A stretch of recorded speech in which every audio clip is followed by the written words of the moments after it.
Welcome to the pink nightmare that is my bathroom. This video is the first as part of a mini-series I'm creating on my channel on how to complete a full bathroom remodel. I have two reasons for doing this. The first is I am tired of pooping in a pink bathroom! And the second is I want to raise the equity and value of my home. Remodeling a bathroom is a great way to do so, but if you're watching this video, you probably already understand that on average it can cost $10,000 to $25,000 if you go with professionals. And the return on investment is not really guaranteed to be dollar for dollar. Therefore, the best way to actually create some equity here is by doing a lot of the work yourself. And I can tell you right now, I don't have $25,000, but I do have $900. Remodeling a bathroom can be a daunting task. Because in this project, I will be replacing the sink vanity, blowing up the tile floors, blowing up the tiles on the wall, removing the sliding glass door, replacing the light fixture, replacing the handles and fixturing on the bathtub, removing whatever the fuck this thing is, replacing the bathroom vent. I have already taken the liberty of replacing my toilet, and that can serve as a prequel, which I will link to in the description below as well. But today, I'm going to be replacing the light fixturing. And in every video, I'm going to show you which tools and supplies you'll need, how to do the project, and finally, I will rate the project based on difficulty using my new and patented tug-o-meter. And with that, let's tug on them bootstraps.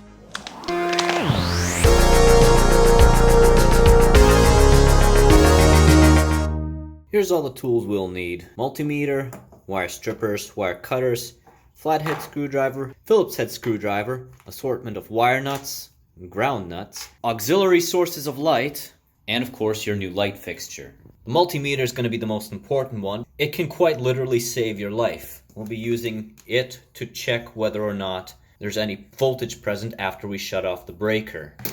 And before we even start, let's see if this thing still works. Because if it doesn't, then we'll be in for a really nasty surprise. So set it to voltage, make sure that it's AC voltage, and test a known plug. I'm reading 121 volts just as I should, therefore the multimeter is safe to use. Start by locating and turning off the appropriate breaker. Verify that the light is indeed off. Set yourself up with ample amounts of lighting and let's get started. This particular light has these wooden buttons covering up the Phillips head screws, and undo the Phillips head screws hiding in the back. With that, we set it loose. The juice is loose.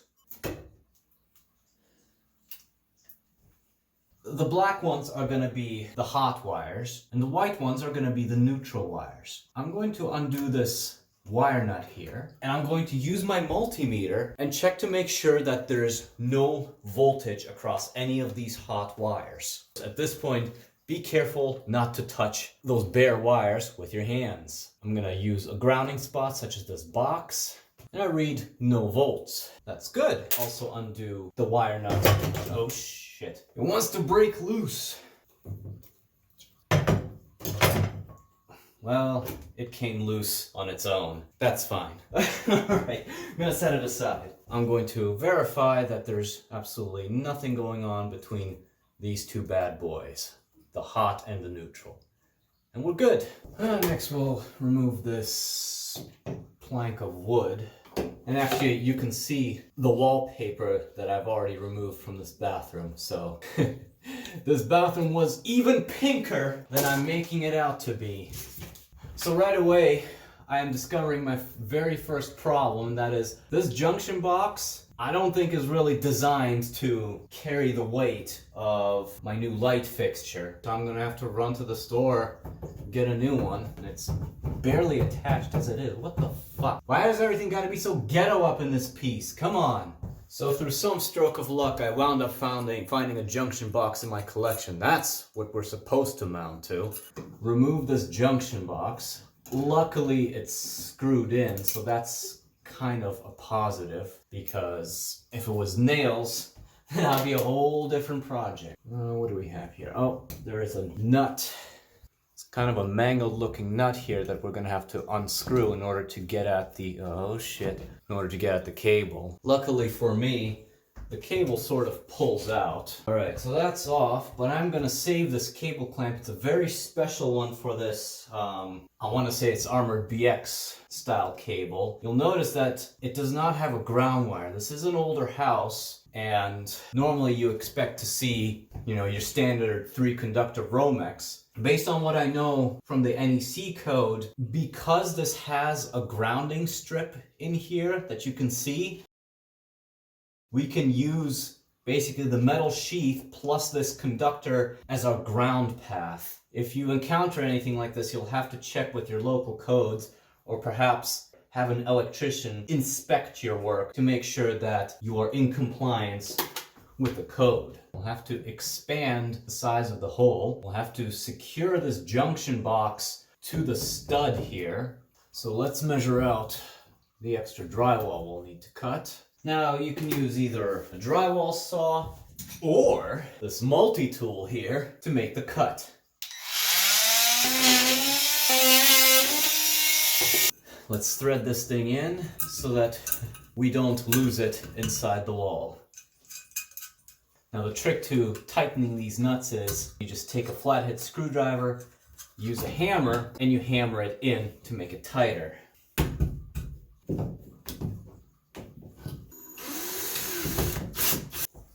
Now comes the mounting plate, and then we'll attach it with the provided Phillips screws. Nice and flush, more or less. Just kidding, I was testing you. I installed it the wrong side up. Alright, now it gets even more interesting. Now we get to wire this while holding things and wiring at the same time. So they provide this mounting bolt, screw it into our backing plate, adjust this nut based on depth, and it looks like we'll be exposing way too much of this stud, so I'm gonna bring it in. Yeah, that probably looks about right. Now then, whether you install it upside down or right side up, that's really up to you. It's a matter of aesthetic. First, I'm gonna wrap this ground wire on this ground screw clockwise direction. It's clockwise so that when I tighten it, it won't unfurl itself. Alright, I'm keeping the plastic on just so I don't scratch the crap out of it while installing it. Now I'm going to use the 2 provided wire nuts to wire white to white and black to black. It's that simple.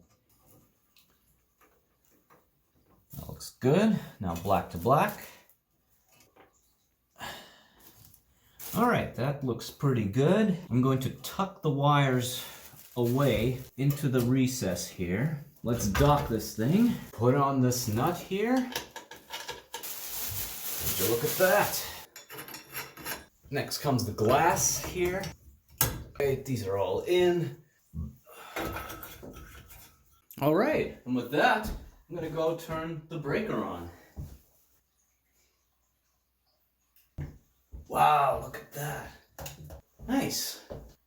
What do we think? I think it looks rather lovely. With a bit of paint there in the back. This bathroom has been spruced up. Bathroom instantly just a little more modern. And the value of my house instantly up by $300,000. And so that is how you install the new bathroom light fixture. In terms of cost, the only money I spent was on the light fixture itself, so it was $120. Time, it took about an hour. It was made a lot more difficult by the fact that whatever yahoos installed the previous light fixture did not use a junction box rated to carry the load of a light fixture. And finally, difficulty. I rate this project, tug it moderately. If everything goes right and you find a junction box like you are supposed to find, this project should go pretty smoothly, actually. And with that, that's all I have for you today. Let me know in the comments below what you think of this install. Stay tuned for the next part in this mini-series. Because up next, I think I'm going to be tackling that vent. So thank you for watching. Turn on that like button, electrocute that subscribe button, and I'll see you next time.